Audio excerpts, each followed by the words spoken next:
তোমরা বলো না বাজান, বলো না এই দরদি ভাই চিৎকার করে বললাম, তুমি যদি বলো তোমার পায়ে ধরতে, আমি পায়ে ধরতে রাজি। তুমি যদি বলো তোমারে জড়িয়ে ধরে কাঁদতে, আমি কাঁদতে রাজি। তুমি বলো কেন আল্লাহর সাথে রাগ করলা? কেন আল্লাহর সাথে রাগ করলা? কেন আল্লাহর সাথে নারাজ হইলা? কেন সেজদা কপালে জুটলো না?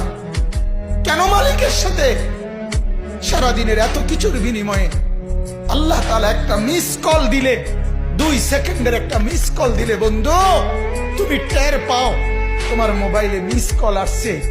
এত বড় মসজিদে 6টা মাইকের হরন দিয়া আল্লাহু আকবার বলে তোমারে ডাক দেয়, তোমার একটাবারও কানে লাগে না, বিবেকে লাগে না। তোর মতো সত্য ডাকাত, তোর মতো পাষাণ বেটার কে হইতে পারে? বেটা কথা বলেন না কেন? তুই ডাকাত, কত বড় ডাকাত।